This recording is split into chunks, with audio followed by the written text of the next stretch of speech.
Welcome to my channel learn with Keeru. आज हम solve करेंगे मेंस चेकलिस्ट नंबर 7 जो आशीष सर के द्वारा दी गई है। इसमें हम स्टार्ट करेंगे ड्रिल 33 से। तो जो ड्रिल 33 है ना, उसमें हमें सबसे पहले एक डीआई दी गई है। ठीक है, तो जो डीआई हमें स्टेटमेंट बेस दे रखे हो ऐसे, तो हमें क्या करना चाहिए, उसको रीड करना चाहिए और हमें ये पता करना चाहिए कि जो ये कैसलेट डीआई है ये हमें टेबल की फॉर्म में दी गई है। मतलब जो डाटा हमें पढ़ना है और टेबल बनानी है या उससे हमें वेन डायग्राम बनाना है।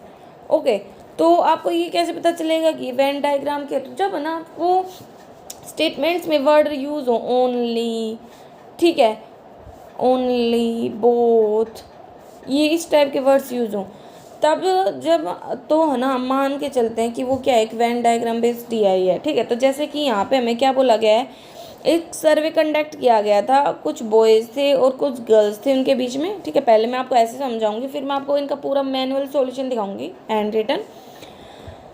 स्टडी करते एक स्कूल में और उनको ना 3 ग्रुप्स में बांटा गया है जो पढ़ रहे हैं। तो देखो वो 3 सब्जेक्ट पढ़ रहे हैं, क्वांट, रीजनिंग और इंग्लिश। ठीक है, तो कहता है कि जो बच्चे सिर्फ क्वांट पढ़ते हैं ना, वो 300% ज़्यादा हैं उन बच्चों से जो सारे के सारे सब्जेक्ट पढ़ते हैं, मतलब क्वांट, रीजनिंग और इंग्लिश। तो हम कह सकते हैं कि क्वांट, ओनली और रेशियो ऑफ ऑल, ये हमें दे दिया कि 300% ज़्यादा का मतलब ये अगर एक है तो 300 ज़्यादा मतलब 4। ठीक है, तो 4:1 का रेशियो आ गया इनका। आगे इसने बोल दिया कि जो नंबर ऑफ स्टूडेंट्स हैं जो दोनों के स्टडी बोथ क्वांट और रीजनिंग स्टडी कर, लेकिन इंग्लिश नहीं, मतलब only quant and reasoning study कर रहे हैं, वो ना हाफ है किसका, जो ना इंग्लिश स्टडी कर रहे हैं। मतलब ये अगर 2 है तो ये 1 होगा, रेशियो पता चल गया 2:1, क्योंकि ये इसका हाफ है। ठीक है, आगे इसने बोला कि 178 स्टूडेंट है ना वो इंग्लिश स्टडी करते हैं, मतलब एंड एग्जैक्टली 1 सब्जेक्ट। मतलब देखो हमें पता है कि वेन डायग्राम होता है तो 3 सब्जेक्ट हैं, तो लगा लीजिए अगर इंग्लिश होता तो एग्जैक्टली 1, मतलब इंग्लिश स्टडी करने वाला या इंग्लिश मतलब जो स्टडी कर रहे हैं 178 स्टूडेंट, उसमें एक और सब्जेक्ट है एग्जैक्टली 1 अदर सब्जेक्ट। मतलब या तो ये या ये, मतलब 178 इन दोनों का सम होगा, क्योंकि एग्जैक्टली 1 में मतलब ये नहीं आएगा क्योंकि इसमें तो तीनों आ गई। एग्जैक्टली 1 का मतलब होता है कि इंग्लिश प्लस 1 सब्जेक्ट, या तो क्वांट है या रीजनिंग है। तो 178 होगा ना, वो दोनों का सम होगा। इसको हम डिटेल में समझेंगे। फिर आगे इसने बोल दिया कि 188 स्टूडेंट है वो क्वांट और एक अदर लैंग्वेज पढ़ रहे हैं, टोटल 384 स्टूडेंट है वो रीजनिंग स्टडी कर रहे हैं, and the number of student who study only quantitative aptitude है। जो क्वांट स्टडी कर रहे हैं ना सिर्फ ओनली, वो 12.5% कम है किससे, जो ओनली रीजनिंग स्टडी, मतलब 12.5% मतलब 8, तो 7-8 का रेशियो आ गया ओनली वालों का। तो देखो ओनली रीजनिंग ओनली क्वांट का मतलब हमारे पास रेशियो है, तो हमारे पास तो ना ओनली क्वांट का और ऑल सब्जेक्ट का भी रेशियो था। वो क्या था, वो था हमारा 1 और 4। तो हम क्या कर सकते हैं, इसको मर्ज कर सकते हैं। तो यहाँ से हमारे पास क्या आ जाएगी, 10 7 फिल हो जाएगा, इधर 4, तो ये आ गया 32, ये 28 और ये 7। हम इनको एक्स की फॉर्म में मान लेते हैं। ठीक है, तो ये आ गया। आगे इसने हमें क्या दिया है, इसने हमें दिया कि रीजनिंग में 150 स्टूडेंट स्टडी करते हैं रीजनिंग है ना एग्जैक्टली। ठीक है, और ना रीजनिंग के लिए भी बता रखा है टोटल 384 स्टूडेंट है जो रीजनिंग स्टडी करते हैं। तो इसको हम क्या बोल सकते हैं, देखो भाई ये हम, चलो मैं आपको दिखाती हूँ मैनुअल सॉल्यूशन, 1 मिनट। देखो टेबल फॉर्म में डाटा था नहीं, ठीक है, तो हमने इसको वेन डायग्राम में बनाया। यहाँ पे क्वांट लिखा, यहाँ पे रीजनिंग लिखा, यहाँ पे इंग्लिश लिखा है। ठीक है, तो सबसे पहले इसने हमें ये रिलेशन दिया था क्वांट, ओनली क्वांट का ऑल सब्जेक्ट्स का, ओनली क्वांट रीजनिंग का और ओनली इंग्लिश का, ओनली क्वांट का ओनली रीजनिंग का। तो हमने तीनों को मर्ज कर दिया, ऑल सब्जेक्ट्स को, ओनली क्वांट को और ओनली रीजनिंग को, तो ये रेशियो आ गए थे। मैंने आपको ये डिटेल में समझा दिया है। ठीक है, अब बात आती है कि जैसे इसने हमें क्या क्या डाटा दिया है, हमें उसका यूज़ करना है। तो हमारे पास क्या था, ये सारा हम लिख सकते हैं क्योंकि ऑल सब्जेक्ट बीच में आएगा, क्योंकि जब वेन डायग्राम हम बनाते हैं तो पहले मैं आपको बताती हूँ क्या क्या क्या होता है। ये क्वांट है, ये इंग्लिश, ये रीजनिंग, तो ये होगा सेक्शन सिर्फ ओनली क्वांट, ये ओनली रीजनिंग, ये ओनली इंग्लिश, ये ऑल 3। ये जो पूरा सेक्शन होगा ये क्वांट और इंग्लिश, ये पूरा होगा रीजनिंग और इंग्लिश, और ये होगा क्वांट और रीजनिंग। लेकिन सिर्फ अगर इतने सेक्शन की बात करो तो ये होगा only quant and reasoning, not English, क्योंकि ये सेक्शन हम नहीं ले रहे। ठीक है, तो यहाँ पे आप फिल कर सकते, ये 7x हो गया, ये 28x हो गया, और ये ओनली रीजन मतलब 32x हो गया। ओके, टोटल ये 384 था। और इसने हमें क्या बताया था कि है ना, जो क्वांट और एग्जैक्टली वन सब्जेक्ट पढ़ रहे हैं ना वो 188 हैं, जो इंग्लिश और एक वन अदर सब्जेक्ट पढ़ रहे हैं वो 178 है, मतलब इन दोनों का सम 178 है। और जो रीजनिंग और एक वन अदर सब्जेक्ट पढ़ रहे हैं वो इतना है, ये वाला। ठीक है, तो ये डाटा हमें दे रखा था कि है ना, ये 150 है दोनों का सम, ये 188 है और ये 178 है। तो हम क्या कर सकते हैं, हमें पता है कि रीजनिंग तो 384 है टोटल। तो 384 में हमारे पास क्या है, एक तो हमारे पास 7x है, एक 32x है। ठीक है, ये दोनों आ गए। दूसरा इन दोनों का सम तो हमारे पास दे ही रखा है। ठीक है, कितना दे रखा है, सॉरी, दूसरा इन दोनों का सम हमारे पास कितना दे रखा है, 150। तो 150 हम लिख सकते हैं क्योंकि इन दोनों का सम है, ये वाला नहीं है, क्योंकि एग्जैक्टली वन बोल रहा है। एग्जैक्टली वन मतलब ये रीजनिंग प्लस क्वांट होगा, ना कि फिर इंग्लिश और रीजनिंग प्लस इंग्लिश होगा, ना कि क्वांट। ठीक है, ये वाला सेक्शन हम नहीं लेंगे। तो हमने क्या किया, फिर 150 को यहाँ पे लिखा, इसको सोल्व किया, यहाँ से x की वैल्यू 6 आ गई। x की वैल्यू अगर 6 आ गई तो हम इसको पुट करेंगे तो हमारे पास सारे के सारे सब्जेक्ट्स की, ओनली क्वांट की, ओनली रीजनिंग की वैल्यू आ जाएगी। ठीक है, ये आ गई। अब हमारे पास है ना, ये तो पता चल गया कि टोटल कितनी है ये, लेकिन हमें ना सेपरेटली नहीं पता था। तो हमने क्या मान लिया, हमने मान लिया कि है ना, जो ओनली क्वांट और रीजनिंग है मतलब पसंद करते हैं ना, वो हमारे वाई हैं। ठीक है, हमने इसको वाई मान लिया। तो ये कितना हो जाएगा, 150 माइनस वाई, और ये कितना हो जाएगा, क्योंकि टोटल 188 तो मतलब 188 माइनस वाई। ठीक है, तो हम और ये कितना होना था फिर, लेकिन ये तो हमारा आ गया, लेकिन ये हमारा कितना है, दोनों का सम 178 है। तो हम क्या कह सकते हैं कि 188 माइनस वाई, 150 माइनस वाई, ये हमारा किसके बराबर होगा, 178 के। तो वहाँ से y की वैल्यू आ गई। अब y की वैल्यू आ गई तो हमारे पास कुछ बचता ही नहीं है, हम पुट कर देंगे तो वहाँ से हमारे पास सारों की वैल्यूज आ जाएंगी टोटल में। ठीक है, कि रीजनिंग कितना है, क्वांट कितना है। ठीक है, ये तो ये हमने निकाल लिया। फिर इसने एक डाटा और दिया था, मैं वो बताती हूँ आपको। ठीक है, 1 मिनट। तो इसने क्या दिया था, अब ऊपर वाला डाटा तो था ओवरऑल का, 1 मिनट। ठीक है, ये ओवरऑल का था। ठीक है, अब बात आती है बॉयज़ और गर्ल्स में बांटने की, सॉरी बॉयज़ और गर्ल्स में बांटने की।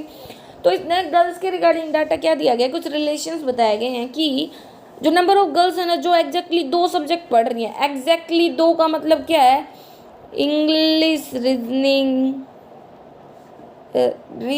Quant, English quant. ठीक है, ये एग्जैक्टली 2 होंगे, ओनली ये ऐसे। ठीक है, तो कहता है कि उनका जो कि वे किसके इक्वल हैं, जो गर्ल्स स्टडी कर रही हैं twice the number of girls study all three मतलब रीजनिंग भी, इंग्लिश भी, क्वांट भी, ऑल 3 उनका मर्ज। ओके, ठीक है, तो हमारे पास ये रेशियो आ गए यहाँ से कि हम ये कह सकते हैं ना कि ओनली मतलब 2 सब्जेक्ट्स हैं वो, मतलब कोई भी 2 सब्जेक्ट्स हैं, और अपॉन में ऑल 3 का रेशियो हमारा है कितना, 1, मतलब 2 टाइम्स है 2 1। ठीक है, ये आ गया। आगे इसने बोल दिया हमें नंबर ऑफ गर्ल्स जो स्टडी कर रही हैं इंग्लिश, वो 20% कम है नंबर ऑफ गर्ल्स जो स्टडी कर रही है क्वांट, B-50 मतलब 5 से 4। और नंबर ऑफ गर्ल्स जो स्टडी कर रही हैं रीजनिंग, वो 10% कम है नंबर ऑफ गर्ल्स जो स्टडी कर रही है क्वांट मतलब 10% मतलब ये 10 और 9। तो हम इनको सेम कर सकते हैं, क्वांट तो सेम होगा, मतलब ये 10 तो ये 8 होगा, डबल कर दिया। तो मतलब इंग्लिश, रीजनिंग, क्वांट, इनका तीनों का हमारे पास रेशियो आ गया, किनका, गर्ल्स का। ठीक है, आगे इसने क्या बोला, नंबर ऑफ गर्ल्स जो स्टडी ओनली रीजनिंग। ठीक है, ओनली रीजनिंग है ना, वो 3 टाइम्स है नंबर ऑफ द गर्ल्स वो study all 3, only reasoning all 3, इनका ये रेशियो आ गया। और स्टार्टिंग में हमारे पास था जो एग्जैक्टली 2 लाइक कर रही हैं उसके ऊपर था। ठीक है, तो ये हमारे पास आ जाता है। अब बात आती है इसने आगे हमें क्या बोला है, तो देखो ये रिलेशन हमें पता चल गया। अब आपका काम क्या रहेगा, आपको है ना स्टडी करना है क्वेश्चंस को। देखो टोटल नंबर ऑफ स्टूडेंट हम बता सकते हैं क्योंकि हमारे पास पूरा क्वेश्चन आ गया था। टोटल नंबर ऑफ स्टूडेंट आएंगे 820, कैसे, सॉरी इसमें जो इंग्लिश स्टडी कर रहे हैं तो इंग्लिश सेक्शन पूरा ले लेना है आपको, तो वो आए थे हमारे 380। ठीक है, ऐसे जैसे ये वेन डायग्राम में बैठा था, तो इधर था हमारा 108, ये था 42, ठीक है, ये था 70 और ये था 160। ठीक है, तो इनको जोड़ देंगे। ऐसे ही अगला क्वेश्चन है कि रेशियो बता नंबर ऑफ स्टूडेंट जो only English and reasoning study करते हैं only English and reasoning study करने वाले हैं 70 to the number of student who study only reasoning and quant. Only reasoning and quant study करने वाले हैं 80, तो रेशियो आ गया 7 और 8 का। ठीक है, अब बात आती है होते कौन से। तो अगर आपको समझना, देखो ये जैसे हमारा वेन डायग्राम है ना, और ये क्वांट है, ये रीजनिंग और ये इंग्लिश है, तो इसने पहले बोला है इंग्लिश एंड रीजनिंग। इंग्लिश और रीजनिंग मतलब सिर्फ ये वाला सेक्शन, और फिर बोला है रीजनिंग एंड क्वांट मतलब सिर्फ ये वाला सेक्शन। ठीक है, तो हम ऐसे इन क्वेश्चंस को निकाल सकते हैं क्योंकि इसने ऐसा कुछ नहीं बोला। जैसे थर्ड क्वेश्चन में भी क्या दे रखा है, नंबर ऑफ गर्ल्स जो स्टडी कर लिया ओनली क्वांट एप्टीट्यूड। देखो क्वांट की वैल्यू आ गई, तो हमारे पास तो वैसे भी तीनों का रेशियो था, क्वांट का, रीजनिंग का, इंग्लिश का, ओनली वाले का भी रेशियो था, ऑल तरीके से, तो हम इसका यूज कर सकते हैं। ठीक है, अब नेक्स्ट क्वेश्चन की बात आती है, हमारे पास क्या दे रखा है। देखो नेक्स्ट क्वेश्चन दे रखा है study the following table carefully to answer the given question. तो देखो यहाँ पे हमें है ना क्या दिया गया है, यहाँ पे हमें ना 3 स्कीम्स दी गई हैं। ठीक है, 3 स्कीम्स मतलब scheme A B C, okay, और 5 इन्वेस्टर्स दिए गए हैं जो अपने पैसे को इन्वेस्ट कर रहे हैं इन स्कीम्स में, और ये जो है ना अंदर ये हमें दी गई है रेट ऑफ इंटरेस्ट। और इसने क्या बोला है कि अगर आपको कुछ भी ना बताया जाए तो आपको टाइम 4 साल लेना है, अगर कुछ भी ना बताया जाए तो आपको ना इसको एसआई पर कैलकुलेट करना है। ओके, तो ठीक है, अब हम इसको कैलकुलेट कर लेते हैं जो भी हमें इसने बोला है। जैसे कि इसने हमें पहला क्वेश्चन क्या दिया है, हमें इसने पहला क्वेश्चन दिया find the difference between the interest earn by Sameer in scheme C, कि जो स्कीम सी है उससे जो समीर ने इंटरेस्ट अर्न किया। देखो एक समीर है, ठीक है, उसने स्कीम सी से इंटरेस्ट अर्न किया है। ओके, आगे इसने बोल दिया ये एसआई पे है। ओके, फिर आगे इसने बोला एंड इंटरेस्ट अर्न बाय उत्कर्ष, इसने जो स्कीम ए से अर्न किया है ये सी स्कीम से था, ये ए से था, और उत्कर्ष है वो कंपाउंड इंटरेस्ट बोल रहा है। ठीक है, सी आई बोथ पर्सन इन्वेस्ट सम हो 24,000, मतलब प्रिंसिपल इनका पूछे तो 24,000 है। ठीक है, फॉर 2 ईयर टाइम दे दिया, 2 साल। आगे इसने बोला देखो ये हमारे पास आ गया, तो इसने ना हमें उत्कर्ष के बारे में बोला। उत्कर्ष का तो रेट ऑफ इंटरेस्ट हमें पता है 12% है। ठीक है, उत्कर्ष का रेट ऑफ इंटरेस्ट 12% है, किसका, उत्कर्ष का, और हमें किसका और निकालना है, समीर का। तो इसने बोला कि समीर का जो रेट ऑफ इंटरेस्ट है वो 125% है, किसका, जो उत्कर्ष का रेट ऑफ इंटरेस्ट था तो वो था 12, तो 25 पंजे 125, 25 चौका 100, 4 3 12, 5 15% आ गया। अब हम कैलकुलेट कर लेते हैं। देखो हमारे पास समीर का निकल जाएगा कैसे, 24,000 वो इन्वेस्ट करके चल रहा है 2 सालों के लिए, रेट आई 15%, तो कितना आ गया, ये आ गया 7200। ठीक है, समीर का। अब उत्कर्ष भी तो 24,000 इन्वेस्ट करके चल रहा है। ठीक है, कितने, 2 सालों के लिए, तो ना कंबाइंड इन जो रेट है ना वो निकाल लेते हैं 2 सालों की। तो हमें पता है कि 1 साल की 12 है, तो 12 × 12 प्लस 12 मल्टीप्लाई में 12 अपॉन में 100, तो ये आ गया हमारा 25.44%। ठीक है, तो मल्टीप्लाई में 25.44 अपॉन में 00% के 00 पॉइंट के, इसको जब हम सोल्व करेंगे 3 जीरो से 3 जीरो कट के, तो ये आएगा 6105.6। अब इन दोनों का डिफरेंस पूछा है तो क्या आ जाएगा, पहले वाले का तो आया था हमारा इंटरेस्ट 7200, इसमें से घटा देंगे 6105.6, तो हमारा आंसर आ जाएगा 1094.4। ठीक है, ऐसे ही नेक्स्ट क्वेश्चन क्या दे रखा है हमें, money invested by Utkarsh in scheme A में और सी में। उत्कर्ष ने जो पैसा लगाया है ना वो 20,000 है। ठीक है, तो हमने मान लिया भाई इसने अगर एक्स लगाया है तो ये जो सी स्कीम है उत्कर्ष ने उसमें 20,000 माइनस एक्स लगाया होगा। आगे इसने बोल दिया the while the interest earn from both the scheme is half of the sum of the amount, और इंटरेस्ट दोनों ने टोटल जो अर्न किया है वो 10,000 है, क्योंकि हाफ है जो उतना पैसा उन्होंने लगाया था, मतलब 20,000 का हाफ 10,000 है। आगे इसने बोल दिया मनी इन्वेस्टेड बाय रवि है ना स्कीम ए में, वो इक्वल है जो मनी इन्वेस्ट की थी उत्कर्ष ने एक स्कीम में, तो फिर हमें रवि का निकाल, तो पहले हमें उत्कर्ष की वो निकालना होगा। तो देखो हमारे पास है ना इंटरेस्ट है, अमाउंट पर प्रिंसिपल है, और जो उत्कर्ष का जो ए और सी पर जो इंटरेस्ट रेट है वो भी है, और कुछ नहीं बताया तो मतलब सिंपल इंटरेस्ट निकालेंगे, और टाइम भी नहीं बताया तो 4 साल के लिए, तो एक्स 12% पे 4 सालों के लिए 20,000 माइनस एक्स, और ये आएगा 16%, ये भी 4 सालों के लिए, और ये किसके बराबर होगा 10,000 के। तो यहाँ से जब हमने इसको सोल्व किया तो एक्स की वैल्यू आ गई हमारे पास 17,50,00। ठीक, ये आ गई 17,50,00।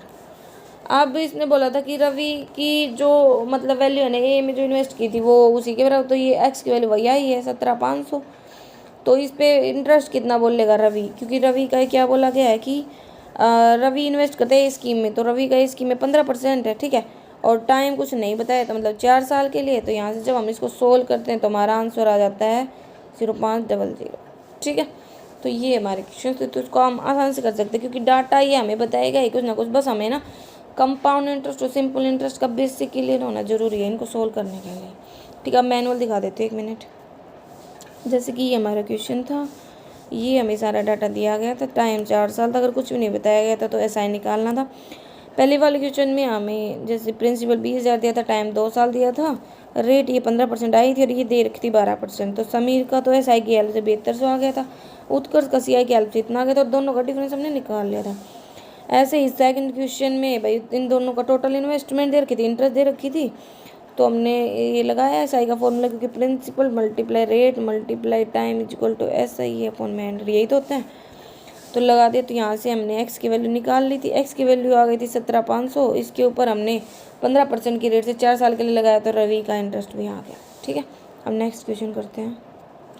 ड्रिल 35 क्या कहती है, एक total of x student appeared in school annual function की, जो ये वेन डायग्राम दे रखा है इसमें टोटल एक्स बंदे हैं। ठीक है, कि एक्स बंदे अपीयर हुए एक स्कूल के कंपटीशन में।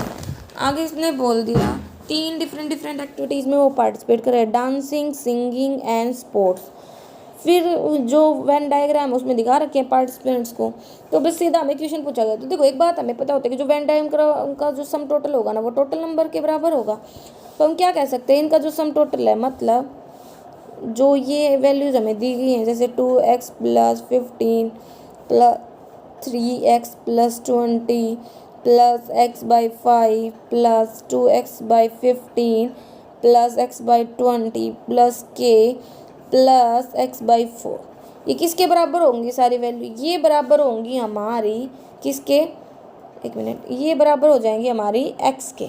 ठीक है, तो हम क्या कह सकते हैं कि जब हम इन सारी वैल्यूज़ को इनके इक्वल रखेंगे तो हमारी x की वैल्यू आ जाएगी, k की जो वैल्यू है वो आ जाएगी, क्योंकि इसमें एक वेरिएबल हमें k दे रखा है। तो हम इससे क्या हो जाएगा कि हमारे सारे के सारे जो वेरिएबल है ना वो एक ही हो जाएंगे x की फॉर्म में। तो ये हमारा आ गया x के बराबर। अब क्या करेंगे, एलसीएम लेंगे, तो एलसीएम ले लिया हमने 60, क्योंकि है ना 60 से मतलब सारे नंबर से डिवाइड हो रहा है। तो ये आ गया 8x 9x 12x, मतलब ये सारा हम करेंगे तो आ जाएगा। तो यहाँ से जो है ना k उसकी वैल्यू आ जाएगी x/12। मैं आपको पूरा मैनुअल सोल्यूशन दिखाऊंगी। तो x की मतलब k की वैल्यू आ गई x/12। अब जो क्वेश्चन पूछा गया हमें वो सोल्व करना है। जैसे इसने बोला नंबर ऑफ स्टूडेंट जो पार्टिसिपेट करते हैं एटलीस्ट 2 एक्टिविटीज़ में। एटलीस्ट 2 का मतलब ये होता है कि जो ये पर्सन है जो ड्राइंग और स्पोर्ट्स, सिंगिंग और ड्राइंग और स्पोर्ट्स और सिंगिंग में पार्टिसिपेट करे, और ऑल 3 में। तो हम क्या कह सकते हैं, सम टोटल मतलब 2x/15 + 3x/20 + x/12 आ गया ना ये हमारा। ठीक है, सॉरी, प्लस x/20 अपॉन में किसके रिस्पेक्ट में, टोटल के मल्टीप्लाई 100। तो ये हमारा कितना आया, ये हमारा एलसीएम 60 लिया, तो ये आ गया हमारा 25x total upon 60x multiply 100। तो आंसर आ गया 41 सही 2/3%। ऐसे ही नेक्स्ट क्वेश्चन क्या दिया गया हमें, जो नंबर ऑफ स्टूडेंट है जो पार्टिसिपेट कर रहे हैं ना इन ओनली स्पोर्ट्स मतलब x/4 है, वो कितने % ज़्यादा है जो number of student all 3 activity, तो वो कितने हैं, ऑल 3 में है x/20। ठीक है, किसी के रिस्पेक्ट में x/20 के मल्टीप्लाई में 100, क्योंकि मोर बोल दिया था ना तो हमें डिफरेंस निकालना पड़ेगा। तो यहाँ से जब हमने सोल्व किया तो ये आया 4x/20 मल्टीप्लाई x, ये 20 भी ऊपर चला जाएगा, 20 से 20 से x कैंसिल, और मल्टीप्लाई में 100 था, तो 400% हमारा आंसर आ गया। नेक्स्ट क्वेश्चन है हमारे पास, थर्ड नहीं दिया इसने, फोर्थ दे दिया सीधा, शायद प्रिंटिंग नहीं हुई। फोर्थ क्वेश्चन में क्या दे रखा है, अगर नंबर ऑफ स्टूडेंट जो पार्टिसिपेट करे एग्जैक्टली 2 एक्टिविटीज़ में, एग्जैक्टली 2 का मतलब है ये और ये, तो ये तो हमारा x/12 आया था। तो ये कितना सम हो जाएगा हमारे पास, ये सम हो गया हमारे पास 2x/15 plus 3x/20 plus x/12 is equal to में 132। तो यहाँ से जब हम एलसीएम लेके सोल्व करते हैं तो x की वैल्यू आ जाती है हमारे पास 360। अब इसने एग्जैक्टली 1 का पूछा, एग्जैक्टली 1 कौन से होंगे, ये इनमें हम x की वैल्यू को पुट कर देंगे तो हमारा आंसर आ जाएगा। ठीक है, अब मैं आपको मैनुअल दिखाती हूँ, 1 मिनट। तो ये हमारा मैनुअल सॉल्यूशन है कि ये हमें दे रखा था, फिर हमने जो इन सभी का जो सम टोटल था उसको x के इक्वल किया, वहाँ से हमारे पास k की वैल्यू आएगा x/12। अब इसने जो भी क्वेश्चंस पूछे हैं हमें सिर्फ उन्हीं को सोल्व करना है। 1 मिनट, जैसे कि इसने पहला क्वेश्चन पूछा है, ठीक है, एटलीस्ट ट्रू और टोटल में रिलेशन, ठीक है, तो वहाँ से ये आ गया। दूसरा क्वेश्चन इसने पूछा था कि ओनली स्पोर्ट्स है ना, ऑल 3 से कितना ज़्यादा परसेंट ज़्यादा है, ठीक है, तो ये आया था यहाँ से हमारा 400%। और फोर्थ इसने पूछा था कि वो अगर एग्जैक्टली 2 ना 132 के बराबर हैं, तो ये रिलेशन आया, यहाँ से x की वैल्यू आई, और जो भी पूछा है हमें टोटल निकाल सकते हैं। ठीक है, इसके बाद नेक्स्ट क्वेश्चन 36 ड्रिल का। तो 36 ड्रिल में हमें ना प्रोबेबिलिटी का क्वेश्चन दिया गया है, और यहाँ पे हमें बोला है कि है ना 4 बैग्स हैं, हर बैग में वाइट, ऑरेंज, पिंक और येलो कलर की बॉल्स हैं। और जब कहता है कि जो बॉल्स है ना बैग M से सारी की सारी वो अगर M में डाल देते हैं तो जो N की बॉल्स होती हैं ना वो सारी है ना AP की फॉर्म में हो जाती है। अब बात आती है अर्थमेटिक प्रोग्रेशन होता क्या है। तो अर्थमेटिक प्रोग्रेशन का मतलब होता है कि जब 2 टर्म्स जो होते हैं ना उनका जो कॉमन डिफरेंस है वो हमारे इक्वल हो नेक्स्ट जो 2 टर्म्स है उनके कॉमन डिफरेंस, मतलब जब है ना सभी टर्म्स 2 टर्म्स के बीच का जो कॉमन डिफरेंस है वो हमारा सेम रहता है ना, तो वो हमारा AP कहलाता है। जो टोटल नंबर ऑफ बॉल्स है ना M और N में वो 124 हैं। Total number of white balls हैं वो 60 हैं, and total number of yellow balls हैं वो 64 हैं। फिर रेशियो दे दिया M में हमें वाइट, ऑरेंज, पिंक और येलो का, ठीक है। फिर इसने 652 वेज बताए हैं यहाँ से 2 बॉल्स को चूज़ करने के, ठीक है। तो वेज हम किस में पढ़ते हैं, परम्यूटेशन एंड कम्बिनेशन वाले चैप्टर में, इसी में पढ़ते हैं वेज को।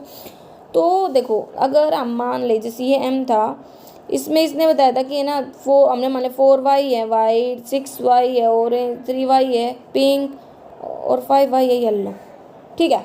तो इसने 652 टोटल वेज बताए, 2 बॉल जो सेम कलर के, मतलब 4 में से कोई भी 2, ठीक है, तो ये सेम कलर बोला है, 6 में से 2, क्योंकि जब मतलब जब हमें ना वेज बनाने तो हम कम्बिनेशन ले, क्योंकि कोई भी 2 बॉल हो सकती है ना कलर में, तो ठीक वैसे तो है तो सेम ही, लेकिन कलर तो मतलब बॉल तो अलग अलग हैं वो, तो 652 के इक्वल होगा। तो यहाँ से देखो अब बात आती है कि इसको सोल्व कैसे करेंगे, मैं आपको मैनुअल दिखाऊंगी। तो 4yc2 है, तो इसको सोल्व करने का क्या तरीका होता है कि 2 बार खोलना, मतलब 4y माइनस 1 अपॉन में 2, ठीक है। ऐसे ही हमें सभी को खोलना है, जैसे 6yc2 है उसको भी हमें ऐसे खोलना है 6y माइनस 1 अपॉन में 2। अब बोल रहा है आपने ऐसा ही क्यों किया भाई, हमने नीचे 2 था तो 2 टाइम्स तक ही खोला, इसको सिर्फ हम घटाते जाएंगे, आगे 3 2 3 ऐसे करते जाएंगे। तो हमने जब इसको ऐसे खोला ना तो फिर क्या करेंगे भाई, हम इसको सोल्व करने के लिए इन सारे इक्वेशंस को हम एलसीएम लेंगे, वहाँ से जब हम इसको सोल्व करेंगे तो एक क्वाड्रेटिक इक्वेशन बनेगी, ठीक है। क्वाड्रेटिक इक्वेशन को सोल्व करेंगे ना तो वहाँ से हमारे पास y की वैल्यू 4 आ जाएगी, और अगर y की वैल्यू 4 आ जाएगी तो हम ना डायरेक्टली पुट कर सकते हैं यहाँ पे जो हमने मानी है वैल्यूज। तो यहाँ से हमारे पास M की जितनी भी बॉल्स हैं जिस कलर की वो सारी पता चल जाएंगी। आगे इसने बोल दिया N के बारे में कि जो N है ना probability of picking 1 orange ball की है ना, ऑरेंज बॉल की जो प्रोबेबिलिटी है वो 1/5 है पिंक की प्रोबेबिलिटी का, किस में N में। तो मतलब ऑरेंज अपॉन में पिंक मान सकते हैं ये एक Z है तो ये 5Z होगा, यही मान सकते हैं ना, ठीक है भाई हमने मान लिया। आगे इसने बोल दिया था कि जो प्रोबेबिलिटी है पिक करने की येलो बॉल्स वो ना 4/13 है, किससे N से। तो एक बात बताओ, हमें तो टोटल बॉल पता थी कि है ना M और N में 124 है, और जब अभी हमने M को सोल्व किया ना तो वहाँ से हमारे पास M की टोटल बॉल 72 आ गई, तो 24 में से 72 घटा देंगे तो ये कितनी आ गई 52। तो नीचे तो टोटल ही आती है, तो मल्टीप्लाई करके हम येलो निकाल सकते थे, मतलब येलो थी 16, ठीक है। तो येलो बॉल्स का पता चल गया कि भाई N में है ना येलो 16 थी, और हमने मान लिया अभी कि ऑरेंज है वो हमारी जेड है, पिंक है वो 5Z है, बच गई वाइट, वो कैसे आएंगे, वो टोटल जो 52 है उसमें से हम घटा देंगे इनको। ठीक है, तो वाइट यहाँ से हमारे पास, सॉरी वाइट यहाँ से हमारे पास कितनी आ गई, तो वाइट आ गई हमारे 36 माइनस 6Z। ये इतना तो हो गया। अब बात आती है कि इसमें हम क्या कंसेप्ट यूज करेंगे। तो स्टार्टिंग में इसने एक लाइन दी थी कि एम की अगर सारी बॉल्स को एन में मिक्स कर दे तो वो एपी हो जाती हैं। तो इसने हमें दिया भी है। अब तो हमने सारी बॉल्स निकाल ली एम की, तो सारी बॉल्स आ गई, तो बस हमें अब क्या करना है, ऐड करना है। तो वही कि भाई 16 उसकी वाइट बॉल थी, इसकी है 36 माइनस 6Z, ये पहली होगी। दूसरी बन गई 24 प्लस Z, तीसरी 12 प्लस 5Z, चौथी है 20 प्लस 16। ये सारी क्या है, एपी में। तो एपी का एक रिलेशन होता है, जैसे लगा लो ए बी सी, ये 3 टर्म एपी में थी, तो हम क्या कहेंगे, बी माइनस ए का जो डिफरेंस होगा वही सी माइनस बी का डिफरेंस होगा। मतलब जो बीच वाली टर्म है उसका 2 टाइम्स किसके बराबर होगा, इन दोनों के सम के। तो यही हम ऐसा यहाँ पे कह सकते हैं कि जो ये बीच वाली टर्म है ना, इसका 2 टाइम्स हमारा इक्वल होगा इन दोनों के सम के। तो जब हम ऐसा करेंगे ना, तो यहाँ से हमारे पास z की वैल्यू आ जाएगी 4। ठीक है, z की वैल्यू अगर 4 आ गई तो अब हम सारे बॉल्स निकाल ही सकते हैं। ठीक है, बाद में आप मैनुअल सॉल्यूशन देख लेना सारा। आगे इसने बोल दिया जो बैग ओ है ना, उसमें बोला कि ball is picked at random from bag O, then the probability that either white or pink, या तो वाइट हो या पिंक हो, उसकी प्रोबेबिलिटी है 8/15। और इसने सारी बॉल बता दी, वाइट ऑरेंज पिंक येलो। ठीक है, ये सारों का रेशियो दे दी 2x + 4, 2x + 2, x - 2x, 6x, ये दे रखा है।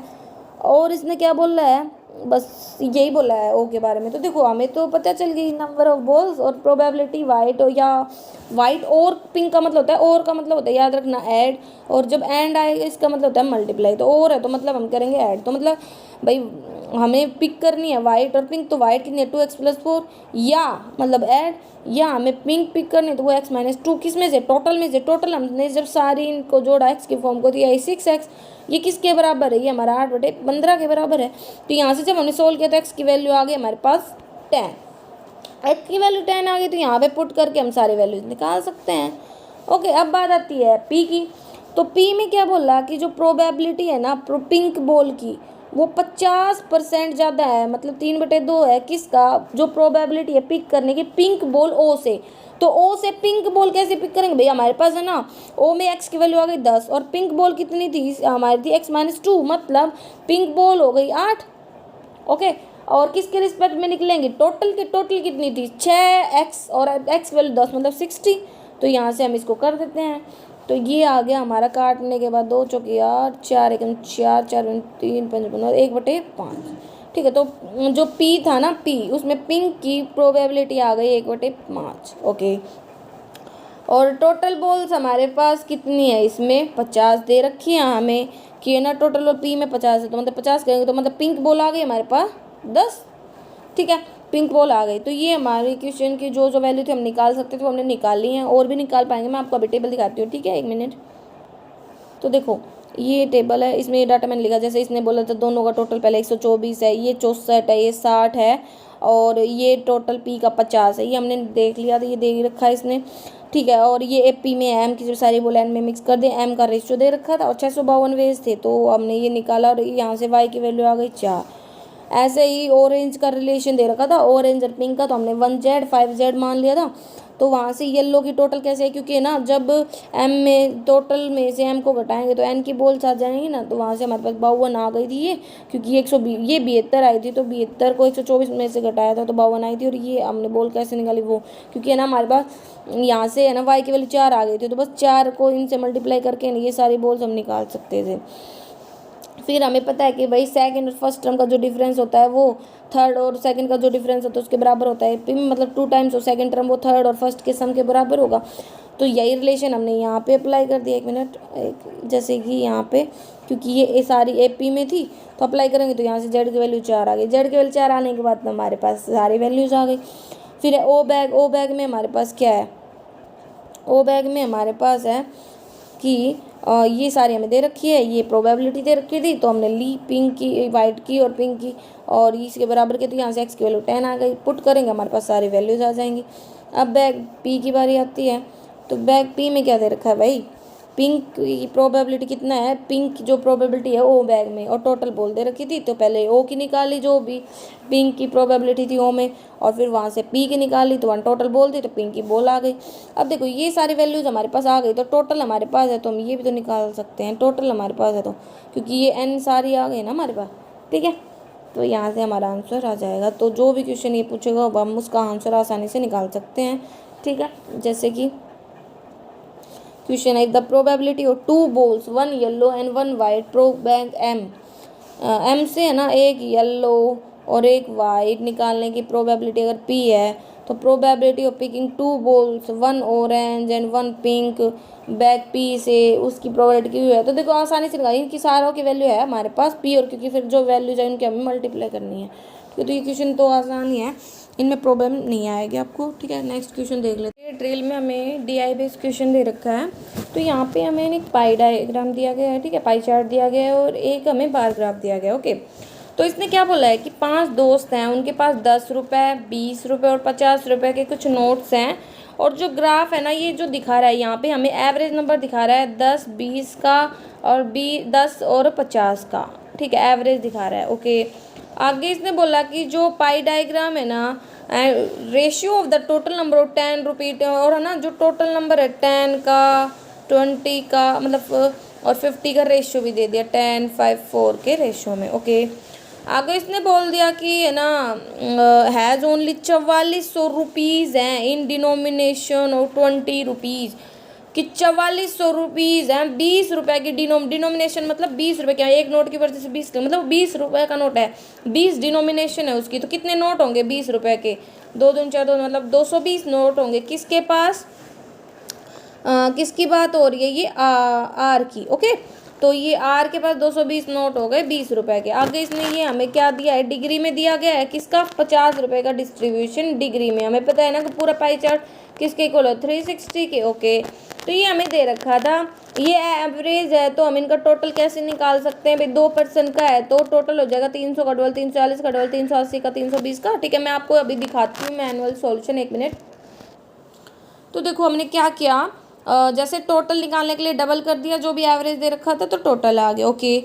और हमें ना क्या दिया गया था, हमें ना 220 आ गया था ना हमारा, जब हमने 4400 को 20 से डिवाइड किया था तो वहाँ से हमारा 220 आ गया था, ठीक है। लेकिन ये 220 है और ये हमारे किसके 20 रुपये की वैल्यू है, लेकिन 10 और 20 का टोटल तो हमारे पास 520 है, तो 520 में से 220 घटाओगे तो 10 की वैल्यू आ जाएगी। ऐसे ही 10 की वैल्यू को टोटल मतलब में से घटाएंगे 500 में से, तो वहाँ से 50 की वैल्यू आ जाएगी, ठीक है। 50 की वैल्यू आ गई हमारे पास नोटों की 200 नोट है 50 के, लेकिन डिग्री में तो ये 90 के इक्वल है, तो मतलब 1 डिग्री आ गई 200 अपॉन में 90, और 360 की वैल्यू निकाले क्योंकि पाई चार्ट पूरा 360 का होता है, तो 800 नोट आ गए, मतलब टोटल आ गया 800 नोट। एक तरीका तो है तो 800 से ले लो, या हम सीधा क्या कर सकते हैं कि भाई 1 डिग्री की वैल्यू 200/90 है, तो हर 126 के साथ 200/90 की मल्टीप्लाई कर दी, 72 के साथ 200/90 की, ऐसे मल्टीप्लाई करेंगे ना तो वहाँ से हमारे पास 50 रुपये के जो नोट के नंबर है ना वो आ जाएंगे। ये आने के बाद जब हम इसमें से घटाएंगे तो हमारे पास 10 रुपये के आ जाएंगे, 10 रुपये के आने के बाद इसमें से घटाओगे टोटल में से तो हमारे पास 20 रुपये के नोट आ जाएंगे। तो हमारे पास है ना ये सारे डिनोमिनेशंस के नोट आ गए, ठीक है। अब इसके क्वेश्चंस को देखते हैं कि इसने क्या बोला है, ठीक है। तो देखिए क्वेश्चंस में क्या बोला है। पहला क्वेश्चन इसने बोला है कि ratio between total number of notes जो पी के पास हैं एंड जो नोट्स है ना टी के पास है, तो पी के पास तो थे 880, टोटल कर लेंगे हम इनका, ठीक है। और जो किसके बाद टी के पास थे 700, तो इनका रेशियो आ गया 11:9, ओके। आगे इसने बोल दिया कि है ना डिफरेंस क्या होगा जो टोटल मनी क्यू के पास और एस के, देखो हमारे पास नंबर ऑफ नोट्स आ गए, क्यू के पास कितने और एस के पास कितने, तो बस अमाउंट करने उनके डिनोमिनेशन से 480, उसके बाद 10 रुपये के नोट थे क्यू के पास, तो ये आ गया प्लस में 280, उसके बाद 20 रुपये के नोट थे क्यू के पास, और 160 उसके पास 50 रुपये के नोट थे। अब मल्टीप्लाई कर दिया, टोटल अमाउंट आ गया 18,400। ऐसे ही एस के पास 320 10 रुपये के नोट थे, और उसके पास है ना 120 है ना वो 20 रुपये के नोट थे, और 120 वो 50 रुपये के नोट थे। तो इन सारे अमाउंट्स को जोड़ किया तो ये आ गया 11,600। ठीक है, और इन दोनों का डिफरेंस पूछ रहा है तो वो आ जाएगा हमारा 6800। ओके, तो मतलब ऐसे हम इन क्वेश्चंस को कर सकते हैं क्योंकि हमारे पास सारा डाटा आ गया है। ठीक है, तो इसमें हमें कुछ नहीं करना। जैसे इसने क्वेश्चन 3 भी क्या दे रखा है, number of 50 rupees note P is what percent of more than of Q. तो 50 रुपीज़ है ना, क्यू के कंपैरिजन में हमें पता है कि भाई 50 रुपीज़ के पी के तो ना 280 और क्यू के 160 है, तो हम 160 के रिस्पेक्ट में पूछा, मल्टीप्लाई में 100 कर देंगे, तो यहाँ सोल्व करोगे तो 75% आपका आंसर आ जाएगा। ठीक है, अब नेक्स्ट DI पे चलते हैं हम। DI नहीं है, नेक्स्ट ड्रिल में हमारे पास क्वेश्चंस दे रखे हैं अर्थमेटिक के बेस। ठीक है, तो हमें इनको सोल्व करना है। तो क्या दे रखा है पहले में, in class A and B 2 classes हैं। ठीक है, A और B 2 क्लास है, उनमें ना कुछ बच्चे, तो हमने मान लिया इसमें X बच्चे इसमें Y बच्चे हैं। अगर 10 स्टूडेंट्स को ना A से B में भेज दिया, मतलब इसमें से 10 घट गए, इसमें 10 जुड़ गए, तो कहता है कि इनका जो सम होगा ना वो एक दूसरे के इक्वल हो जाएगा। मतलब हम कह सकते हैं कि X माइनस वाई है ना वो हमारा 20 के इक्वल हो जाएगा। भाई इसमें से ये घटाओगे तो ये दोनों जुड़ जाएंगे। ठीक है, ये आ गया। फिर इसने बोला लेकिन अगर ऐसा ना करते, अगर हम ये कर दें कि जो X और Y है उसमें से B में से 20 घटा के हम A को दे देते हैं ना, तो जो B है उसका जो टोटल था वो 2 टाइम्स हो जाता है B का। ठीक है, तो हम क्या कह सकते थे, X प्लस 20 अपॉन में Y minus 20 is equal to Y1। Cross multiply किया तो यहाँ से आ गई ये X minus 2Y is equal to 60, किसका, माइनस का। ये सेकेंड इक्वेशन आ गया। अब एलिमिनेशन मेथड की हेल्प से दोनों इक्वेशंस को हम सोल्व कर लेते हैं। तो ये हमारा 2y is equal to minus 60 था, माइनस मतलब सब्ट्रैक्ट करेंगे तो साइन चेंज हो गई, तो ये आ गया y इज इक्वल टू 80। अब इसमें पुट करोगे तो x की वैल्यू कितनी आ गई 100। रेशियो पूछा B2 A, B की वैल्यू थी 80 और A की वैल्यू थी मतलब x मतलब 100, तो ये आ गया हमारा 4 और 5। ठीक है, सॉल्यूशन में गलत दे रखा उसने A2 B निकाल रखा लेकिन B2A निकलेगा। ओके, सॉल्यूशन देख लेते हैं 1 मिनट। तो ये हमारा मैनुअल सॉल्यूशन है। ठीक है, तो हमने इसको ऐसे कैलकुलेट किया, पहले ये वाला बोला तो ये इक्वेशन में नहीं, फिर इसने बोला 20 घटाया और इसको 20 दिया, तो यहाँ से ये इक्वेशन में नहीं, इन दोनों को हमने सोल्व किया तो यहाँ से ये वैल्यू है, फिर ये रेशियो हो गया। ओके, अब नेक्स्ट क्वेश्चन देखते हैं। नेक्स्ट क्वेश्चन है सम ऑफ कि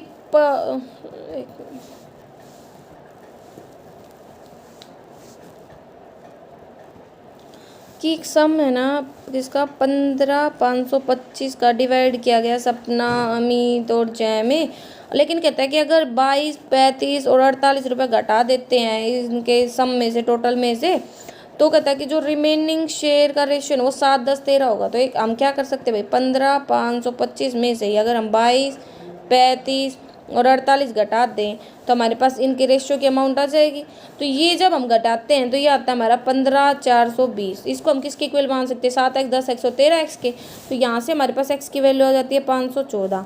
तो हमें ना घटाने के बाद की अमाउंट निकाल सकते हैं, सपना की 514 मल्टीप्लाई में 7, तो ये आ गया 35, 98। ऐसे ही अमित का ये 10, 514 फिर 10, सब 10 से मल्टीप्लाई तो 0, और जोए का 13 मल्टीप्लाई 514। ठीक है, तो ये आ गया 66, 82। ये है डिमिनिशिंग के बाद। तो डिमिनिशिंग से पहले जाने के लिए क्या करेंगे, जो घटाया था वो जोड़ देंगे। ठीक है, तो हमें सपना का अलग से, अमित का, जोए का पता चल गया जोड़ने के बाद। तो ये होगा जैसे भाई ये आया था घटाने के बाद इतना। ठीक है, 40, 66, 82।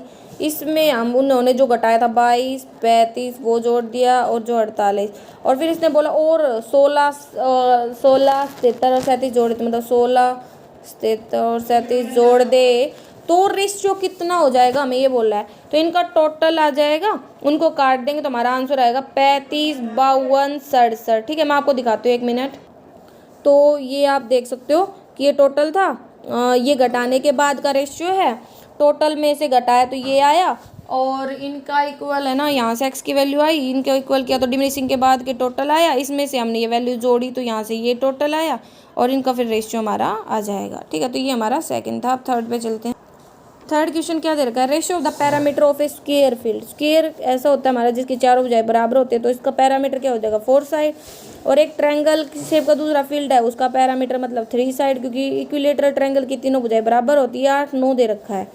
ठीक है, ओके, ये यहाँ से कुछ नहीं मिला। फिर आगे दे रखा था जो कोस्ट है, कल्टीवेट करना मतलब बोना, कल्टीवेट करना मतलब बोना, तो मतलब पूरा जो एरिया होगा वही होगा। ठीक है, तो यहाँ पे हमें दे दिया कि कल्टीवेट करने की जो कॉस्ट है वो इतनी है, मतलब एरिया होगा जो स्क्वायर फील्ड का वो, और जिस रेट से वो कल्टीवेट हो रहा वो तो किसके बराबर होगा 10, 368 के। तो यहाँ से हम एरिया निकाल सकते हैं, जब हम इससे डिवाइड करेंगे तो ये आ गया हमारा 2304। तो एरिया क्या होता है स्क्वायर का, साइड का स्क्वायर, तो ये किसके बराबर 2304 के। तो साइड की वैल्यू कितनी आ जाएगी इसका रूट मतलब 48। तो स्क्वायर फील्ड की अगर साइड 48 है तो पैरामीटर क्या हो जाएगा 4 साइड। ठीक है, तो मतलब पैरामीटर आ गया हमारा 192 किसका स्क्वायर का। लेकिन इसकी वैल्यू तो इसने बोली 8, तो हम किसका निकाल सकते हैं रेक्टेंगल का। ठीक है, तो यहाँ से मल्टीप्लाई सॉरी रेक्टेंगल नहीं वो ट्रायंगल का। तो यहाँ से ये आगे ट्रायंगल की साइड हम निकाल लेंगे 72। ठीक है, 72 ट्रायंगल की साइड आ गई। 72 ट्रायंगल की साइड आने के बाद बोला है कि कोस्ट ऑफ फेंसिंग बतानी है हमें इसकी। ठीक है, तो कोस्ट ऑफ फेंसिंग का मतलब होता है फेंसिंग तो होती है पैरामीटर के चारों तरफ। ठीक है, तो भाई 3 तो साइडें हैं, 72 इसकी साइड है और कोस्ट है 2.5 मतलब 25/10। तो ये आ गया 540। ठीक है, अब मैनुअल देख लेते हैं 1 मिनट। तो ये मैनुअल सॉल्यूशन है। ये हमारा ट्रायंगल मतलब रेक्टेंगल सॉरी स्क्वायर था, ये हमारा इक्विलेटरल ट्रायंगल था। ये हमें इनका रिलेशन दिया था। फिर यहाँ से हमने कोस्ट थी जो कल्टिवेट करने उसके अकॉर्डिंग साइड निकाली थी। साइड के हेल्प से हमने स्क्वायर का पैरामीटर निकाला, पैरामीटर से हमने ट्रायंगल की साइड निकाली और फिर कोस्ट ऑफ फेंसिंग निकाली थी। ठीक है, नेक्स्ट क्वेश्चन है हमारा बिफोर रेन एक बोट है ना वो कवर करती है 72 किलोमीटर पर हावर स्टील वाटर में और सेम डिस्टेंस डाउन स्ट्रीम में है ना। तो मतलब इनका टाइम भी दे रखा है कि भैया ना 4 घंटे स्टील वाटर में रह रही है, 3 घंटे डाउन स्ट्रीम में ले रही है। हमें पता है कि जैसे जो बोट होती है जैसे ये ठीक है ये हमारी चलती है किसके साथ धारा के साथ चलती है तो हम उसे बोल देते हैं डाउन स्ट्रीम, और धारा के विपरीत मतलब स्ट्रीम के विपरीत चलती है तो उसे बोल देते हैं अप स्ट्रीम। ठीक है, तो यहाँ पे बोट को मैं दिखाऊंगी बोट की स्पीड को x से और स्ट्रीम को y से। तो बोट डाउन स्ट्रीम हो जाएगा x+y और अप स्ट्रीम हो जाएगा x - y। ठीक है, तो यहाँ पे उसने बोला कि 72 किलोमीटर को x की मतलब स्पीड से, क्योंकि डाउन मतलब पहले बोला स्टील वाटर में वो ना 4 घंटे में करती है और 72 किलोमीटर को डाउन स्ट्रीम में वो ना 3 घंटे में करती है। तो यहाँ से x की वैल्यू तो आ गई 18 और x+y की वैल्यू आ गई 24 डिवाइड कर दिया तो x की वैल्यू यहाँ पे पुट करेंगे तो हमारे पास y की भी वैल्यू आ गई 6। ये हो गई हमारे पास कि मतलब x की वैल्यू थी 18, y की वैल्यू थी 6। आगे इसने बोल दिया अब जब बारिश स्टार्ट हुई ना तो नदी का फ्लो तो बढ़ गया 25% से, मतलब स्ट्रीम की स्पीड हो गई y कितनी हो गई 25 चौका सौ मतलब 5/4 बढ़ गई। 2 दूनी 4 2 तिया 6 मतलब 7.5 हो गई। और जो बोट थी ना उसका घट गया 25% से, मतलब पहले 18 था तो 25 चौका सौ 3/4 हो गया मतलब 13.5 हो गया। अब बोला कि ना हमें टाइम बताना है जो बोट लेती है 147 किलोमीटर को डाउन स्ट्रीम में और 48 किलोमीटर को अप स्ट्रीम में। तो x+y की वैल्यू कितनी हो जाएगी जोड़ेंगे तो भाई 13.5 और 7.5 को तो 21 हो जाएगी और 48 13.5 में 7.5 जाएंगे तो 6 हो जाएगी। तो यहाँ से आ गया 7 और 8 मतलब 16 घंटे उसे लग जाएंगे। मैनुअल देख लेते हैं 1 मिनट। तो ये हमारा मैनुअल सॉल्यूशन है। ठीक है, कैसे कि यहाँ पे हमें दे रखा है कि है ना ये 72 घंटे में x की स्पीड मतलब x की स्पीड से जाती है 4 घंटे लेती है और 72 किलोमीटर को x+y की स्पीड से 3 घंटे लेती है। तो यहाँ से x और x+y आए तो y आ गया। अब ये न्यू स्पीड आ गई, इनकी न्यू स्पीड को हमने लिया तो वहाँ से रेन के बाद का टाइम आ गया 16 8 16 15। ठीक है, 15 घंटे आएगा सॉरी 8 और 7 15। ठीक है, अब हम नेक्स्ट क्वेश्चन देख। नेक्स्ट क्वेश्चन हमें क्या दे रखा है, नेक्स्ट क्वेश्चन हमें दिया है कि क्या दिया है यहाँ पे दिया है कि हमें एक स्कीम दिया है 5th में कि जो कंपाउंड इंटरेस्ट सिंपल इंटरेस्ट उसके ऊपर है कि ना एक पी स्कीम थी उसमें हमने 8,000 रुपये लगाए 20% की रेट से और 1.5 साल के लिए, लेकिन हाफ ईयरली कंपाउंड किया तो रेट हो गई हाफ और टाइम हो गया डबल। ठीक है, तो 3 हो गया। ठीक है, तो यहाँ पे हमने लगाया तो 10% की रेट किस में कंपाउंड इंटरेस्ट में। तो 3 सालों का लगा रहे तो हम क्या कह सकते हैं भाई 10% मतलब 10 से 11 10 से 11 10 से 11 ये कितना हो गया 1,000 और ये कितना हो गया 11 सॉरी 1331 होता है 11 का क्यों। इसकी वैल्यू हमें दे रखी है कितनी 8,000। तो 8,000 अपॉन में 1,000 मल्टीप्लाई में क्या अमाउंट पूछे ना कि जितनी अमाउंट मिलेगी 1331। तो यहाँ से अमाउंट आ गई हमारी 10,648। अब कहता है कि इस अमाउंट को ही हम है ना सिंपल इंटरेस्ट पर इन्वेस्ट करते हैं 15% की रेट से 5 सालों के लिए, मतलब 10,648 को 15% की रेट से 5 सालों के लिए इन्वेस्ट किया तो कितना इंटरेस्ट आया 7,986। अब बोला एक टोटल कितनी अमाउंट अब तक आई है तो देखो पहले आई थी 10,648, अब इंटरेस्ट के साथ आ गई 7,986। तो कितना मिल गया उसे 6.5 सालों में 18,634। तो ये हमारा आंसर होगा। तो ये हमारी कंप्लीट चेकलिस्ट थी। अगर आपको कोई भी कन्फ्यूजन रहती है तो आप कमेंट करके पूछ सकते हैं। इसका हमें अब एक बार सॉल्यूशन और देख लेते हैं मैनुअल। तो ये हमारा इसका मैनुअल सॉल्यूशन है कि ये इसने पहले डिटेल दी तो वहाँ से हमारे पास पहले ये आया, फिर एएसआई के हेल्प से जब स्कीम क्यू में लगाया तो टोटल उसे इतना मिला। ठीक है, तो अगर आप पहली बार मेरे चैनल पे इसे लाइक करें, सब्सक्राइब करें और अपने दोस्तों में शेयर करें। और मेरे एक टेलीग्राम चैनल भी है, आप चाहो तो उसको ज्वाइन कर सकते हो, इसी नाम से है, learn with Kiru commerce solution नाम से है। ठीक है, तो आप उसको ज्वाइन कर सकते हो और इसका लिंक भी है चैनल में, जब हम जाते हैं चेक करने के लिए भाई चैनल में क्या क्या बैकग्राउंड दिया गया, ओके, उसके बारे में। ठीक है, थैंक